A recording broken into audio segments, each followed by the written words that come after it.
Bonjour tout le monde, aujourd'hui c'est le 6 mars 2023 et comme vous pouvez le voir, je travaille en fait, pour ceux qui suivent la chaîne, vous avez dû voir que j'avais réalisé en fait une petite planche de culture pour intégrer des graines mellifères et puis aussi des graines de lin. Et donc vient le moment de semer les graines. Donc on est début mars, donc c'est la période idéale, sachant que ça fait quelques jours qu'il ne pleut pas. Donc vous voyez, j'ai pu passer le rouleau sans que la terre colle à mon rouleau, ce qui fait vraiment un travail très très propre, parce que comme ça, la terre ne colle pas au rouleau et de même les graines ne s'agglomèrent pas autour du rouleau, donc le semis reste à peu près en place. Bon, ce que j'ai fait, c'est que j'ai en fait prélevé toutes les racines en fait d'herbes qui avaient le cul en l'air, qui faisaient encore des grosses mottes. Je les ai prélevées parce que sinon ça m'aurait pas fait un semis nickel. Et puis j'ai mis ça de côté en ratissant au maximum pour refaire redescendre la terre au maximum autour de ces petites mottes pour conserver la terre en place. Ensuite, eh bien, j'ai ratissé, j'ai griffé et j'ai donc réalisé en fait ma préparation pour mon lit de semis. Ce qui me fait donc une terre assez belle à travailler, malgré que je sois sur une terre argileuse.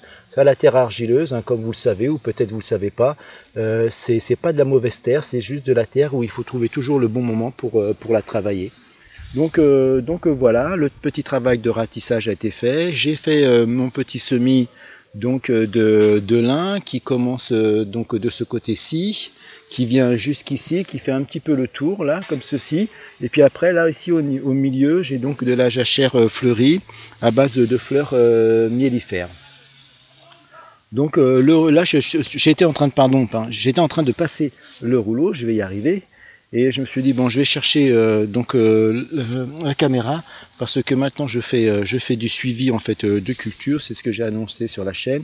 Donc il faut que je prenne le temps de sortir le matos et faire des petites séquences. Alors il y a des charpentiers qui travaillent sur une maison qui est en construction, donc il risque d'y avoir un petit peu de bruit. Donc l'avantage en passant en fait le rouleau, c'est qu'on enfouit aussi un peu les graines et du coup elles sont moins visibles pour les oiseaux.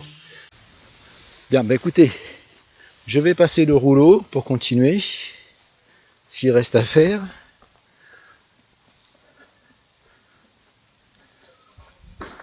Alors ça, les rouleaux, je ne sais pas si vous avez vu, mais les prix, ça coûte une fortune maintenant. Déjà à l'époque, quand j'ai acheté celui-ci, ça coûtait très très cher. Mais maintenant, ça coûte vraiment une fortune. Donc pour les tout petits besoins, voilà, il faut que je fasse gaffe, j'ai failli flinguer un abélia.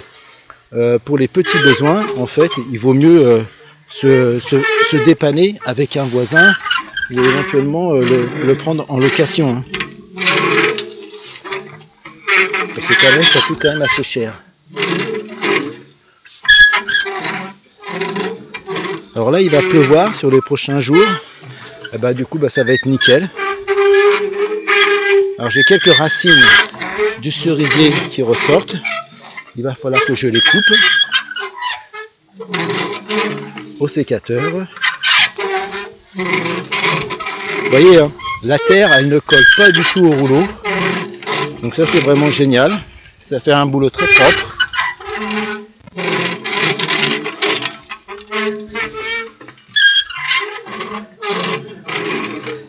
Il faudrait que j'y mette de l'huile quand même, ce rouleau. Désolé, hein. Ça doit parasiter un peu.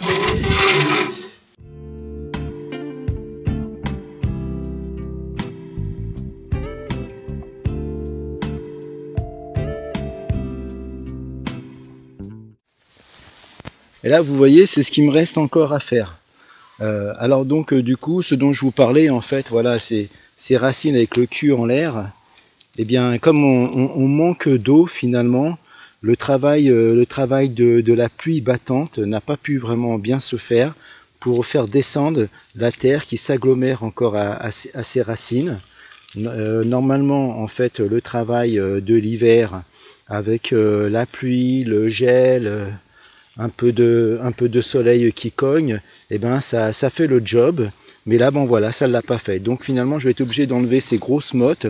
Alors je vais bien les claquer déjà en fait au râteau pour essayer de laisser au maximum de terre en fait sur place. Et puis après, ben, je vais regrouper ça dans un endroit.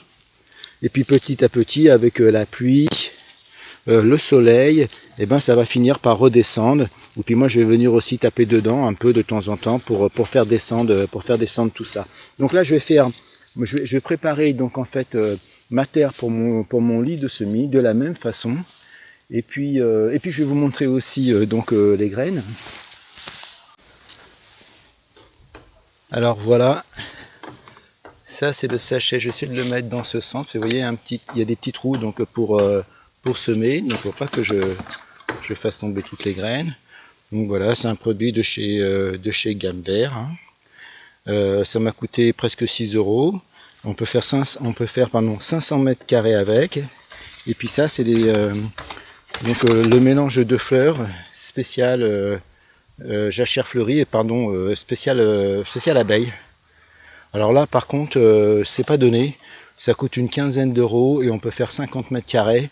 Mais là, vraiment, c'est de la théorie parce que finalement, j'ai été bête.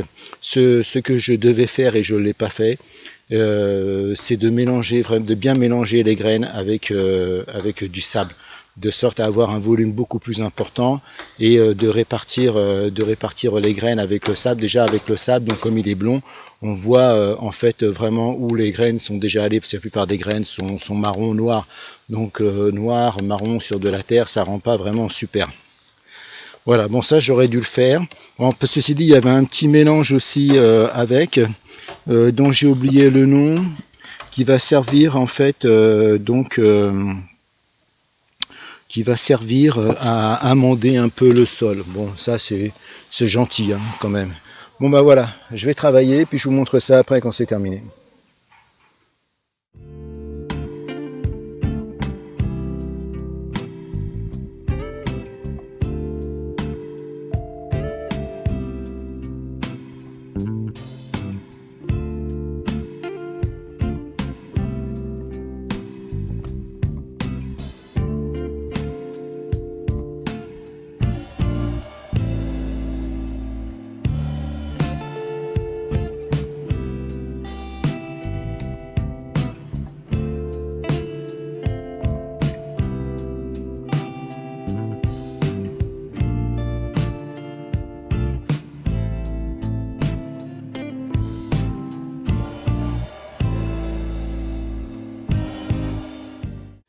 Bon ben voilà, cette partie est à présent terminée. C'est quand même assez physique en fait, hein, pour enlever les mottes, pour essayer de les désagréger un maximum pour pas perdre de terre. Bon voilà, ça entretient. Par contre, voilà ce que je suis pas content de moi, c'est en fait sur une chose que je voulais faire et que finalement je n'ai pas fait, c'est-à-dire mélanger les graines avec du sable. Parce que sinon c'est impossible de tenir le rendement de toute façon. Même mélangé avec du sable, je doute que l'on arrive à maintenir le rendement. Ça c'est comme les pots de peinture, hein. On vous dit que c'est fait pour tant de mètres carrés, puis finalement vous faites la moitié avec. Hein. Alors ce que je crains malheureusement, surtout pour les fleurs miellifères, donc pour la jachère fleurie, voilà, c'est sûr et certain que c'est semé trop dense. Donc comme je vous disais, ils mettent dedans... oui, je suis allé chercher le paquet. Donc, ils mettent en fait dedans de la cosse de sarrasin à raison de 100 g de semences de fleurs et donc 200 g de cosse de sarrasin, ce qui fait donc un poids total net de 30 g. Bon, 100 g de graines pour 15 € et quelques. Enfin, vraiment les graines de fleurs comme ça coûte vraiment très très cher. Je ne sais pas si j'en referai finalement. Ben, je vais voir ce que ça donne. Mais j'essaierai plutôt peut-être à terme de mettre du vivace.